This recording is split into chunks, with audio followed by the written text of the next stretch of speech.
Few are taught the fundamentals of finance and money management in school. This limited series podcast tackles the basics all students need to know to become financially independent, made by students for students. On this episode, we discuss Professor of Marketing Scott Galloway's latest book titled Post-Corona. Welcome to episode 11 of the Money Class Podcast. Hey everyone, welcome back to the Money Class Podcast. My name is Kosta. And this is Marc. And today... Today we have Scott with us as well. In spirit. Well, we are talking about a book we both read and we both really enjoyed called Post-Corona by Scott Galloway. Now, for those of you who don't know Scott Galloway, he started a few businesses. He's a NYU, Stern Business School? NYU Stern Business School professor of marketing. And he's a very interesting guy. He's had a lot of experience and a lot of success in his career. He sold a bunch of businesses for millions of dollars. He's been on the board, one of the board of directors for the New York Times, Urban Outfitters, I think even the Berkeley Business School. So he has a lot of experience, and he's built a following on the internet because of his books. He has two more books. One's called The Four, and the other one's called The Algebra of Happiness. And we just really, both Marc and I really enjoy what he has to say, so we just wanted to dive deeper into this book, and we think it has a lot of interesting things to say about the future of the economy and just the world after the coronavirus is over. So Marc, take it away. You're the one leading this discussion. Let me know. Exactly. So thanks also for the introduction, and I think you really prefaced it well by explaining who Professor Scott Galloway is, but also what the book talks about. And the book really talks about, the economy and the world in which we're living today, and where we're going to be going to the future. It's a topic that's been intriguing to me, or to a lot of people, is that we know where we are today. We're wearing masks, we're social distancing, but we're working from home, we're doing school, we have we're all taking part inside college, a video game called college, college Zoom classes. So it's, where is this going to go in the future? And I think throughout this book, he dives deep into this. And, I want to start off really with the preface of the book, my English teacher would be really mad at me if I can't remember what the introduction of a book. The prologue? I think prologue, right? Preface, prologue, introduction, they all kind of mean the same thing when it comes to book. I think it's for a novel though, a prologue. I don't think you can have a prologue of like maybe, I don't know. Honestly, as one of my majors is English literature, and I should know this, but I don't. So we'll just go with either or. So the first one goes in the introduction of the book, and it's at page XVI for everyone who has the book with them. So page 6. I feel like I'm at the Oprah book club. It's so much fun. And it speaks about the Great Acceleration and how the pandemic has accelerated trends that have been present in the world at a way that's unprecedented. And the example that he gives, or at least the quote that he takes from Lenin, is that nothing can happen for decades, and then decades can happen in weeks. Mm-hmm. And I think a very, very, profound example is how Apple took 42 years to reach $1 trillion in market cap, and then it took 20 weeks to get to $2 trillion. Let me repeat that again. It took 4 decades to get to $1 trillion, and then it took 4 months, or 5 months rather, to get from 1 to 2.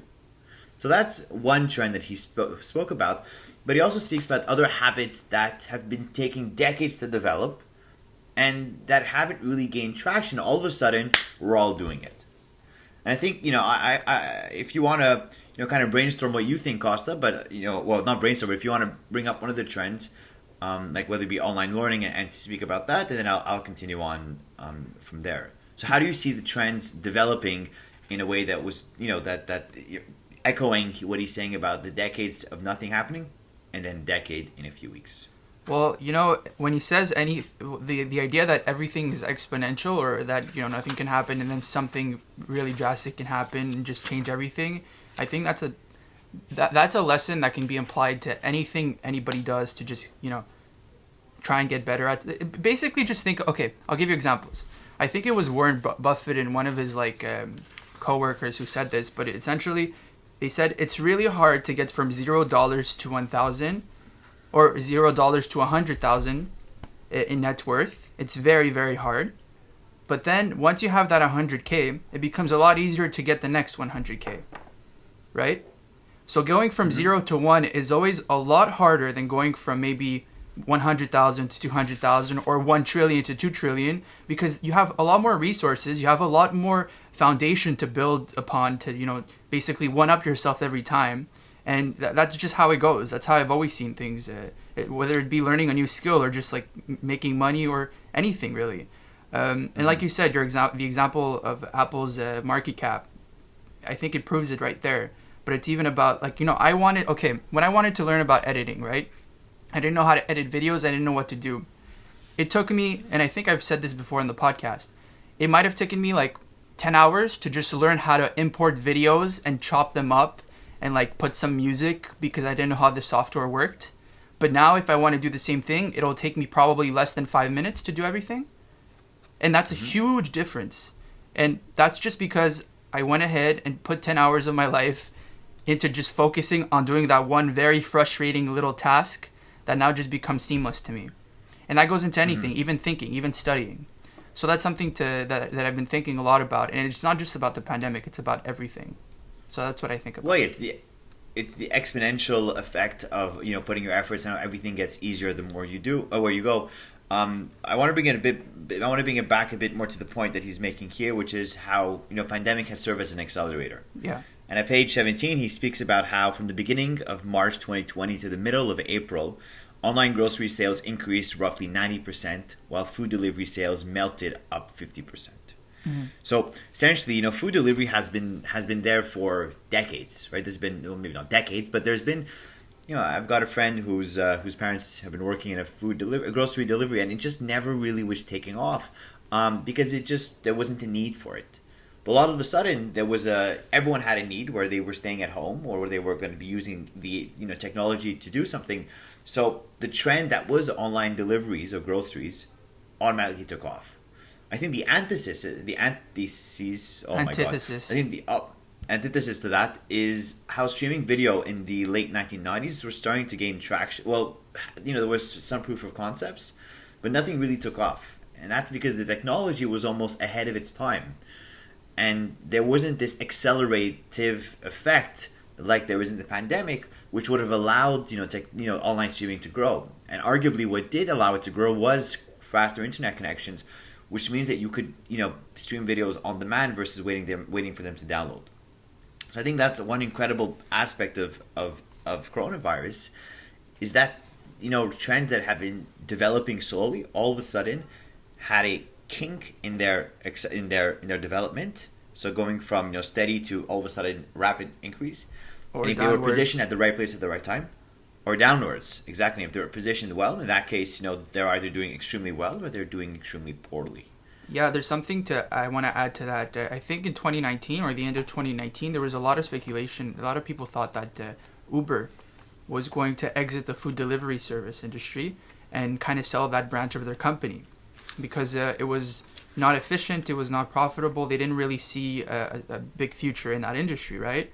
But instead, even I think Scott Galloway predicted that Uber was going to leave the Uber Eats and sell it off. But instead what happened is that Uber doubled down on Uber Eats and made it a huge chunk of their business and just like made sure that it was successful because they saw what happened with the coronavirus. So it just made sense for them to continue on with that business, right? So it wasn't just about accelerators. It was also about maybe a shift in focus for companies, right? And even I think when we talk about extremes, another thing I want to point out, because we talk about companies, but it's also for the individuals.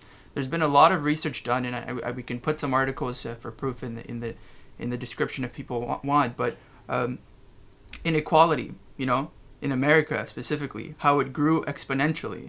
We hear about how the billionaires, like I think the huge majority of the American billionaires added trillions of dollars to their net worth, compared to how the minimum wage just stayed the same, right? And yet everything just got more expensive with time. So there are these things that kind of showed us, I guess you could say, some of the negative aspects of what the coronavirus can do that's much more important than I'd say just the market cap of a company. So I just wanted to point that out. Absolutely. No, that absolutely. And you brought in an interesting point, which I think it's going to lead us to the next topic of discussion about how Uber's business model is one that's absolutely genius. Or at least that's able to survive in time of pandemic. So I'm going to give an example. You have two travel companies or travel-oriented companies. You have Air Canada and you have Expedia. I think we can all agree that they're both companies who are struggling during the pandemic, but there's one company that's struggling much more than the other. And I can tell you it's not the tech company. And why is that? Well, Professor Galloway says that that the biggest move or the best position for companies now and going forward is one that is capital light, and meaning that it has a variable cost structure and not a fixed cost structure. So what does that mean? Well, that means that if all of a sudden there are no airplanes in the sky, the company with the fixed cost has a lot of overhead that they have to keep supplying. They have to keep paying, whereas the other one that doesn't have all this overhead and is able to cut down on its costs rapidly is going to be the one surviving. And that's evident in the travel industry with Air Canada or any of the other cruise ships. There's was it Ocean? No, I'm trying to remember what the acronym is.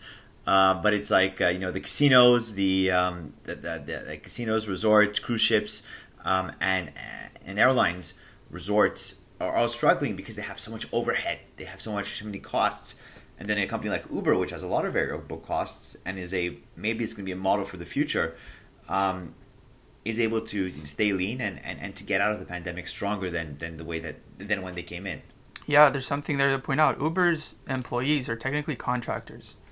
They're not employees. Yeah, they're not employees. They're self-employed. They're self-employed. Look, that's what the law says. You're an entrepreneur.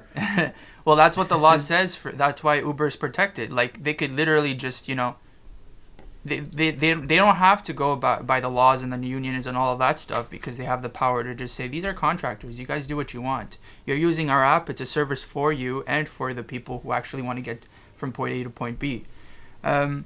So yeah, that's very important. And I think I even heard it on the news. When you look at a company like Airbnb, tech company in the real estate market, who's the one that suffered in the pandemic? Airbnb might have lost money because people weren't booking a lot of apartments or houses because nobody was going on vacation.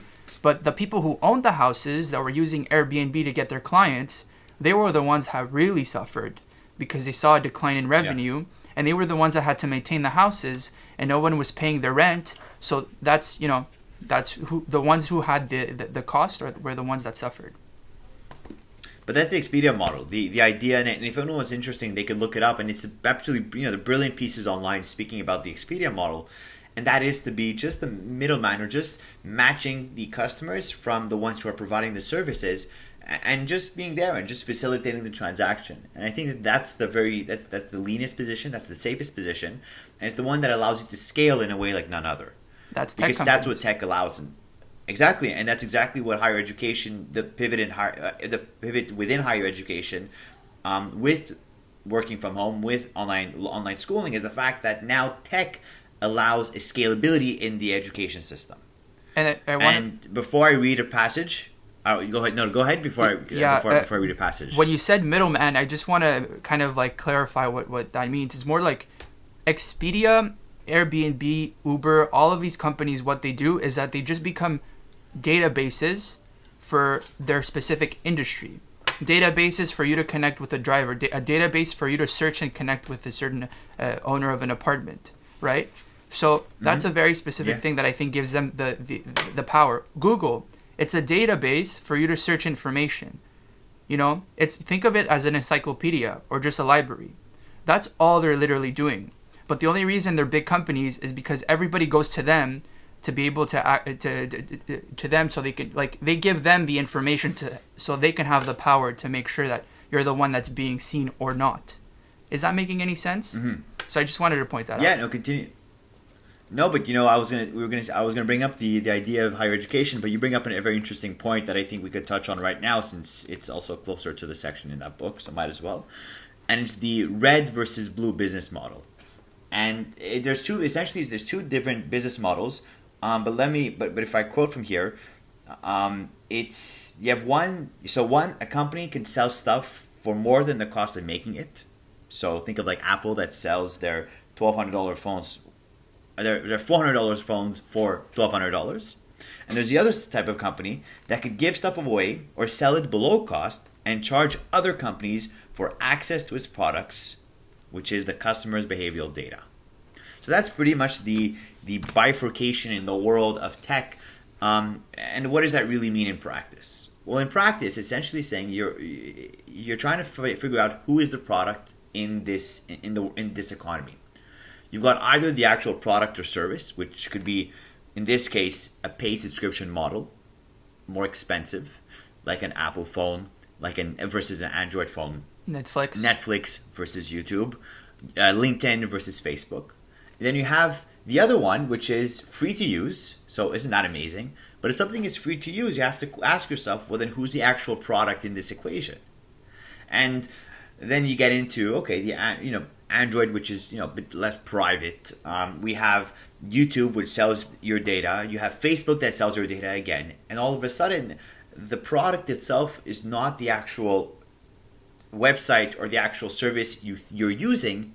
The product becomes yourself, because you're the one you're helping these companies profit from them. Kosta, I know you're very opinionated about the subject. Well, and what would you like to kind of talk about how the difference is a bit between these two models? Well, we did do an entire podcast last week on big tech and privacy, and I think it kind of summarizes everything you just spoke about. And look, I am a big advocate for privacy, especially in the internet, the cyber world, anything related to technology, just because I'm I've done a lot of research on the topic, and I just think it's something people need to keep in mind, right? Do you want to sell your data to companies so they can then sell you a product, or do you want to pay for a premium, a very similar service, but without the ads, without them taking your information and using it to sell it to companies, right? So yeah, look, it's I think Scott Galloway even said this.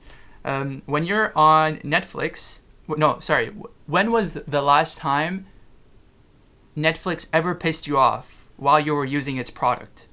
Versus when was the last time something like Twitter or Facebook pissed you off when you were using its product? And often it had to do because by you being the customer and them wanting to keep you on the website, what happened was that they would put content in front of you that would play with your emotions, so you can comment on other people's posts more, like more stuff, stay on the product more often, so they can collect more data on you, make more money from you, and the cycle continues. And that's why a lot of us are addicted to these apps. Netflix, it's addictive because it's good storytelling from, a TV show, and that's pretty much it. But Netflix will not do anything just to make you react in a certain way that makes you want to stay on the app longer for the sake of selling ads. That's the big difference. So that's why you never get pissed there are no ads when you watch Netflix. Netflix. Exactly. Because you're just paying a premium price. Right?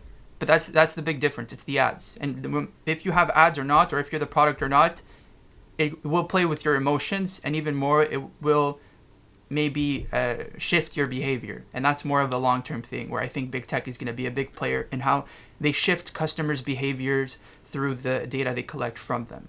That's dangerous. It's all about control.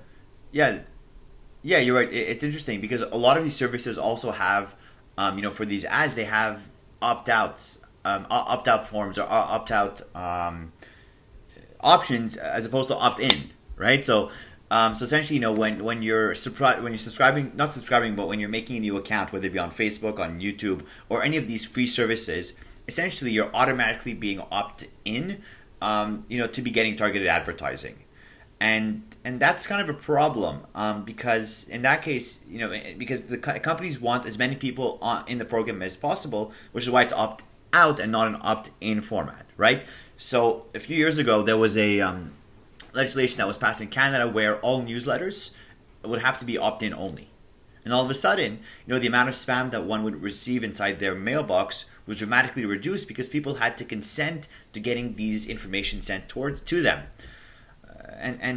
Having it being opt-in means that as a consumer, you have a choice.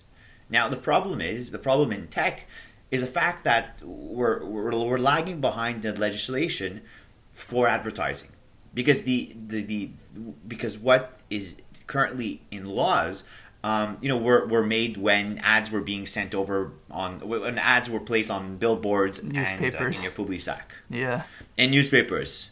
So you could target a newspaper, but you can't target as well as you do on Facebook, which knows that I'm a male between 18 to 24, currently lives in Montreal, goes to Concordia, and has an interest for finance and randoms. These companies know a lot more about you. And it's not necessarily bad at the beginning, but the problem is that then they could be feeding you advertising, and they could be swaying, electoral results by showing you advertisements that would pivot your point of view. Yeah, I just want to add one more thing, but I don't want to go too in depth on big tech and privacy. Yeah, people can watch the other episode. But a big thing people need to think, and I'm starting to realize this. I recently bought a Fitbit, and I bought it before Fitbit got sold to Google, and I was like, damn, I wouldn't have bought it if it was bought by Google, but that happened afterwards. And what was interesting was that I started to realize companies like Apple started getting into the wearable industry, right? With the Apple Watch. Mm-hmm. Companies like Google started buying companies like Fitbit so they can get into the wearable industry. And why is that? Now, you see, these companies already know a lot about you, maybe through what information you search on the internet. Maybe Apple knowing, Apple having the control over your electronics usage through the hardware they sell you and make you stay into that ecosystem with the AirPods, with the MacBooks, the iPhones. Now, what's interesting is that they have that information, but they want to get more information from you. So why not get into the wearables, get into the health, right? Apple's heavily targeting aren't they? Industry. Don't they have the social interest in mind getting to the health industry? Well, the Apple Watch, when it first released, it wasn't marketed as a health product, as like, hey, get this, lose weight, fitness, whatever, blah, blah, blah, get your calories counts up. It was really about just, hey, this is a cool new piece of a technology that's going to replace your iPhone, so you don't have to check it as often or whatever the case was.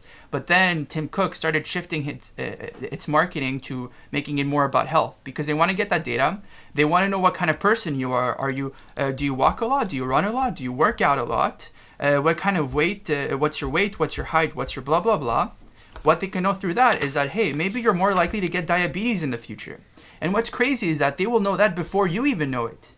So maybe with that information, they can use that, sell it to advertisers, and make you, and I don't know, have chocolate ads appear on your feed more often, because they know you really like chocolate because you barely work out, you're probably overweight.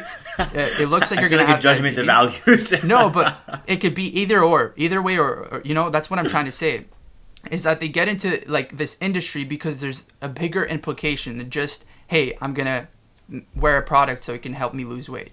That's just something I want to keep in mind. And I know it's a big tangent, but anyways, Let's go back into Professor Galloway. But you know what? But that's a flywheel. That's a flywheel that you're getting into, and the Apple flywheel is that the watch being an extension of your phone being an extension of your personal computer, and that's really the flywheel of the ecosystem that Apple is preaching. And the other type of ecosystem, which he dives deep to inside his book at page 44, is about Amazon. And that's essentially the Amazon Prime flywheel. And that's what is a beast. It's an incredible thing, that I'm only going to touch on a few of the aspects. But essentially, you subscribe to Amazon Prime. By the way, there's more. I think there's 1 in 3 households in the US have Amazon Prime. I think I forget what the stat is, but I think there's more people that have Amazon Prime than believe in Jesus Christ in the US. Yeah, I think it's about 100 million people. 100 million people in the US have Amazon Prime, which is absolutely mind-blowing, but that's a different story. I never knew how big it was. But the Amazon flywheel is essentially your rational brain. So think you have two brains, and this is something I saw in my behavioral finance class. Is you have a quick thinking, intuitive, or irrational brain, rather one that makes decisions on the fly, and you have the other brain, which is the rational, more that makes decisions based on what is maximizing to your happiness, what is the best decision, like a utilitarian type of brain, right? So you have the thinking one and you have the irrational one. And what Amazon Prime does is it hooks you in with the rational, saying you're going to get better shipments, you're going to get better products, faster shipping. And then what they do is all of a sudden you have, so you could justify to yourself rationally, and then all of a sudden you have all these videos that you could watch and all these movies and TV shows, and you get attached through your irrational brain with your emotions to to these videos and to these characters on TV whom you identify with. Prime Music, Prime Video. Exactly. So what they're essentially doing is using your rational brain to get the product, and then using your irrational brain, your irrational brain, to keep you hooked. And that's an absolutely genius model, which if no one has ever thought about it, and hopefully this is the if this is the first time this is being brought up, it's something to think about. And it's like, wow, okay, they really did something well, and that's why some services are having trouble hooking you on, because they're not able to cater to both of these systems inside your brain, which means it's more difficult to hook you in and to keep you. Let me give a more concrete example, just to clarify what you're saying Go there. You watching The Marvelous Mrs. Maisel or The Boys or Fleabag on Prime Video will make you more likely to go ahead and buy an Amazon Basics product through the Amazon website. And the only rationality there is because, hey, you have Amazon Prime, but also you watch something on Amazon Video, which taps into that emotion, right? And then through that, you'll go ahead and you're more likely to buy a toaster off of Amazon. It's an example Scott Galloway gives, just because it's tied to the emotion. Even though that toaster is no different than the toaster you buy off of Walmart or off of like a mom and pop store next to your house. So yeah, It's insane. That was brilliant when I first really thought about it, and I'm like, wow, it makes a lot more sense. I mean, why would Apple start a Apple TV Plus, right? A lot of it has to do with what Amazon's doing. And I want to point out one more thing about Amazon Prime, which really got me thinking even more, was take an industry like Hollywood, right? Netflix, Amazon, Apple, all of these companies, basically the tech industry, big tech, is using Hollywood and it's featureizing it. Making, what does that mean? Meaning Prime is a big bundle of different products, right? So they're going to tap into an industry like Hollywood because there's a lot of money to be made, and make it a feature of their bigger product that is Amazon Prime. So what they could do now is, okay, they had tapped into the entertainment industry, sucked all the money off of that, upped their market cap, made it a part of a Prime. There's the delivery industry. They're taking away all the FedEx, UPS, I guess you could say, revenue stream. There's now Amazon's getting into the vaccine or medical industry through delivering the vaccine faster to people because they have access to 100 million Prime members.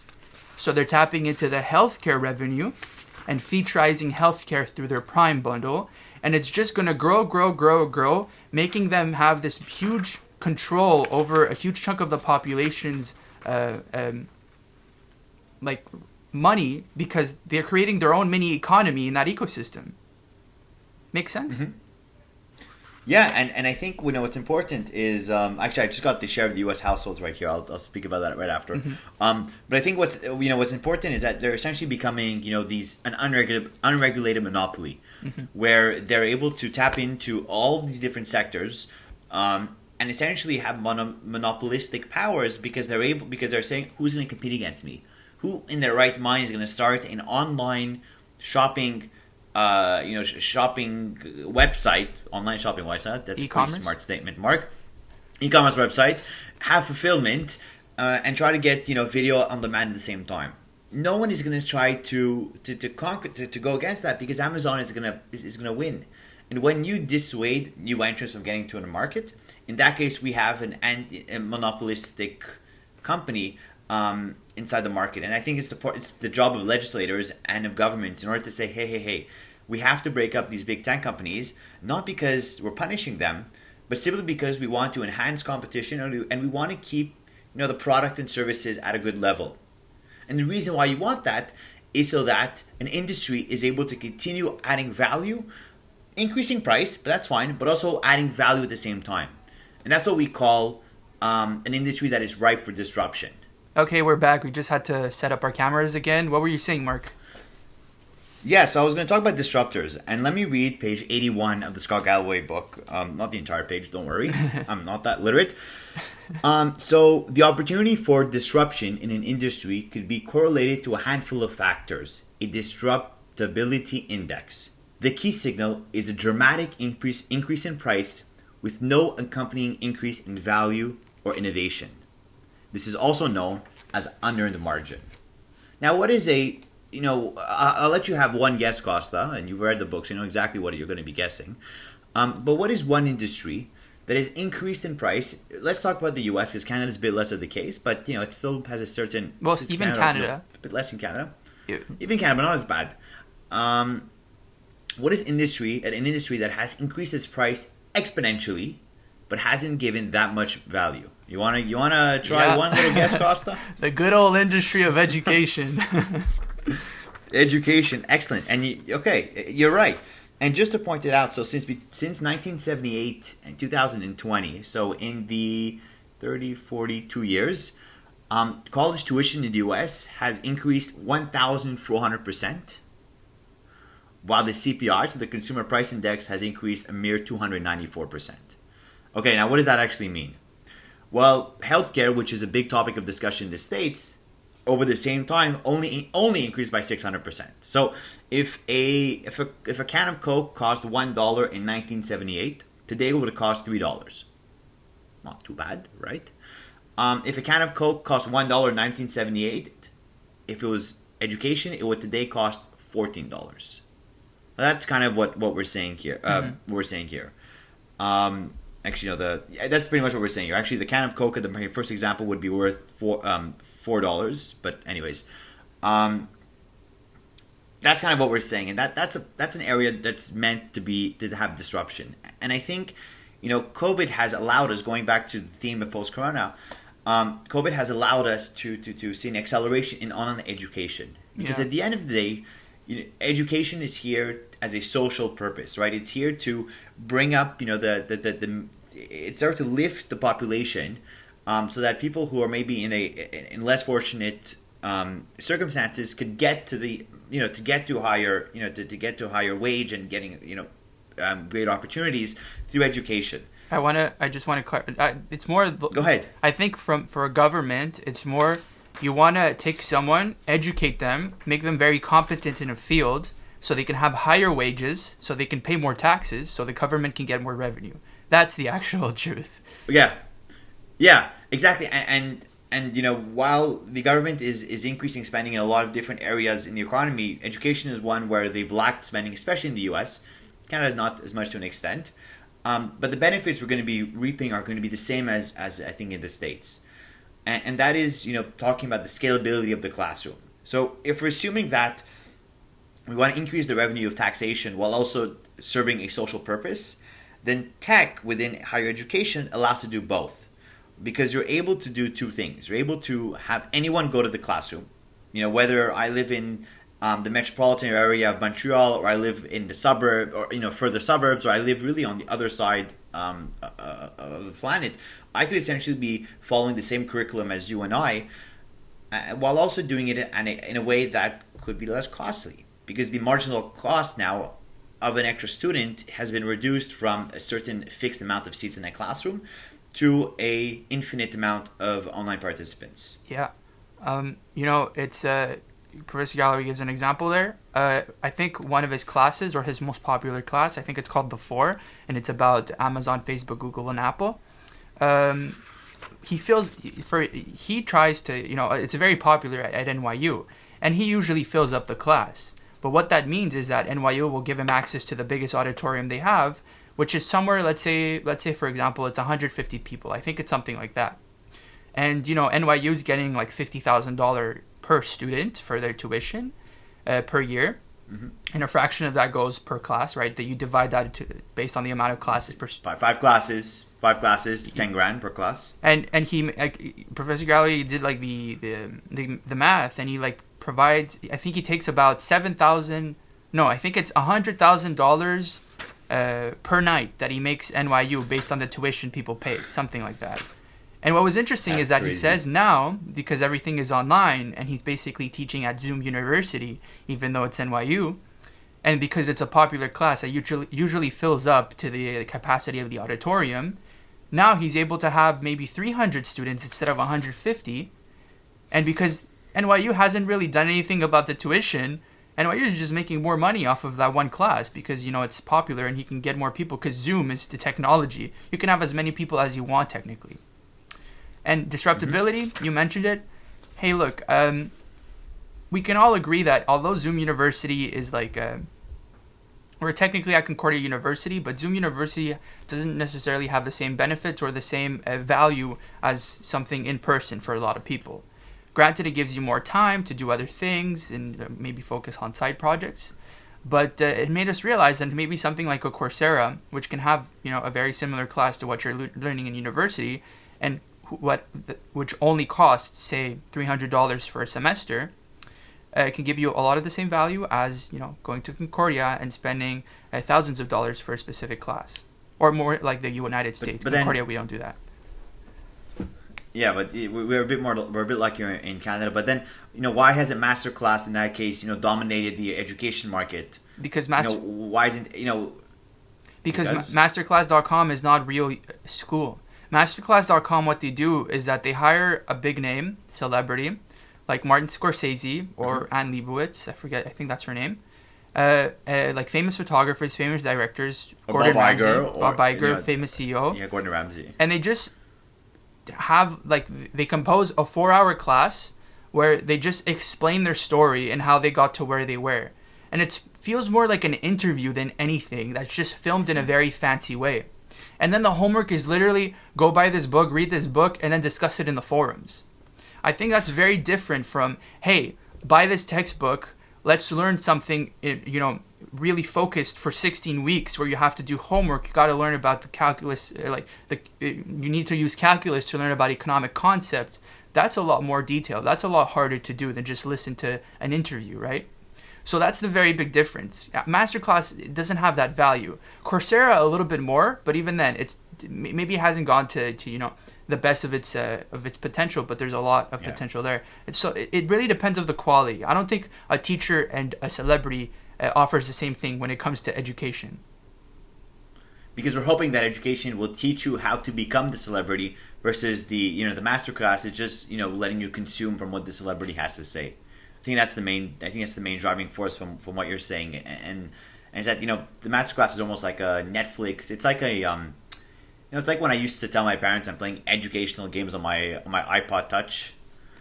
Yeah. As educational as the games may have been, it felt more like play than anything else. And I think Masterclass is about in the same line. It's it's like a pseudo education where you feel like you're getting education, you're learning something, but in reality it's a bit hard to come out of the class and say, oh, this is really what I learned. Yeah, and that's the bit of the issue there. Exactly, and I just want to point out, I don't think we're talking out of our asses here, because especially me, I've taken masterclass courses. I've taken 3 of them. I've taken, I think, 15 Coursera courses, and I've taken Concordia University courses, and I've done Concordia in person and on Zoom, and I know the very big difference because I've done it before, and I'm sure you've taken some, right? Yeah. Yeah. So again, just before you do it, just think about what you're actually getting, and think about the packaging of how they're actually what they're marketing to you more than anything. It's really Masterclass looks very fancy and it looks really cool because they have that money to make the production look nice. But is it really worth the value of what you're actually getting inside more than the branding of it all? It's akin to I won't say it's like watching a Netflix show, but it's like watching a documentary or there's a lot watching an interview. There's a documentary. There's a lot of really good educational resources like Khan Academy, let's say, that's good. online, which actually teach you tangible. But the problem with these is that these aren't credentials that are necessarily recognized by hiring by different businesses, and I think that's really what is needed so that this online education platform takes off. Is for Apple or for Google to say, okay, we recognize your courses that you've taken online, and if you take a certain amount of credits of these online courses, in that case it's exactly the same as having a bachelor degree. That would be disruptive. And I think right there. That would be disruptive. Exactly, yeah. Because all of a sudden what you're doing online actually has a merit, and until you don't have BCom on your CV. A lot of employers may say, "Oh, so all you have is high school diploma or CGP designation, qualifications. You don't have you haven't been to university, higher education, even though you've taken all these online classes." Yeah, I think that's kind of we need the recognition for stuff that are other than just the diploma, in order for, I think online education and different sources to really take off. Go ahead, Kosta. No, you're totally right, and that's, I often tell myself this, and I hate saying this because it doesn't sound pretty, but at the end of the day, university, we're here for the credentials. I don't think a lot of people care about what they're actually going to learn. Granted, you will learn a lot, but most people do it for the credentials, and I think it's very relevant, especially for our generation. We've realized that the value we're getting from an educational perspective isn't that impressive at university. We've learned this from Zoom University too. It's nothing impressive at all. Like, I can get this right now on the internet for free. And I've done that before. I buy a textbook because I love the subject, and I just read about it. And I've probably learned more through that than through just doing a class, because a class will make me have to study for exams instead of actually learning about a topic. And there's a very big difference between studying to get a good grade versus studying to learn about something. And that's something I've realized through my time in university. So the big value there is you're paying for the credential. That's why everybody's, especially in the States, that's why students continue to pay $50,000 for online Zoom University, because they can put NYU on their CV, and employees find that impressive. Employees like that. They see value. That's the difference. Yeah. Yeah, and Scott Galloway has made up this formula for to know how valuable your education is, and this will lead into our last topic of discussion. But it's credentials plus education plus experience divided by tuition. So I'm going to be I'm going to lack creativity, and I'm just going to give you the examples he gives. So credentials are the lane you are in. Sorry, the lane you are put in post-graduation based on the brand and school you attend. So that's the first part in the top part. So the CE plus C, credentials, education, experience divided by tuition. So the first one is credentials. How much glamour or what does it mean if you say you went to a specific school? How do different employers or how do different people perceive that value add? And that's credentials. That's the first part. The second one is the education. So learning. For learning and stuff. And the last one is experience. So fall leaves, football games, falling in love, going to parties, being part of clubs. And those three things have to be divided by tuition, in order for you to see, the real value. So imagine you have, a school that has terrible credentials, but has the same education as, Harvard, and same experience as an Ivy, as a Harvard, but then you're paying as much as a Harvard. Well, you're not going to want to go there because the credentials aren't as strong. And now the problem with Zoom University is that, okay, you could get the credentials. The education, let's say, is 90% of the same, but you're losing all the experience. And all of a sudden, the pendulum on which this equation is sitting on, is relying on, is completely swayed to the not worth it to go to school or not worth it to pursue my studies this semester, because tuition, you can't justify paying your tuition without the experience, let's say, which is such a big factor, which is 1/3 of the factor, as to why you're going to go to school. Yeah, there's a statistic. I think it's about 20% of first-year students at Ivy Leagues. I don't know about the rest of America, but it's probably the same thing. They decided to defer to next year. In the fall of 2020, they were like, actually, I'm just going to defer. And what happened is that schools like Princeton and Harvard, what they had to do is dig deep into their deferred list, dig deep into what could have been a rejection for a student, and accept them so they can keep the same amount of revenue going for this year. And what's just going to happen is that student who got accepted, who's probably the top of the list, is just going to start in the fall of 2021 at the school. Granted, COVID guidelines might change the experience, but at least they'll be around people.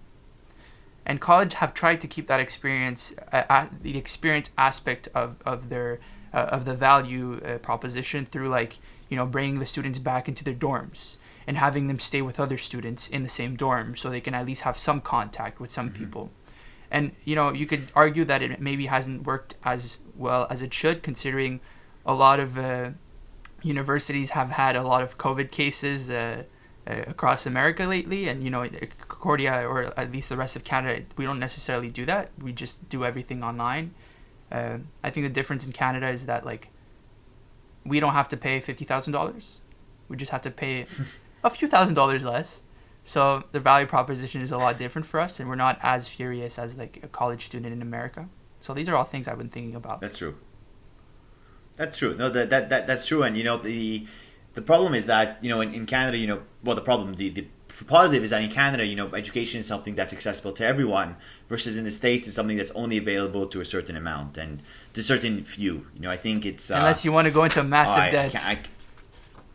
Unless if you go but even if you go to massive debt, like it's is it really worth it at that point? I'm trying to remember. I'm trying to find the college cater. No, okay. I'm not gonna find it now. But the amount of students that come from the top 1% outweigh the amount of students that come from the bottom 40% in the 35 top schools in the U.S.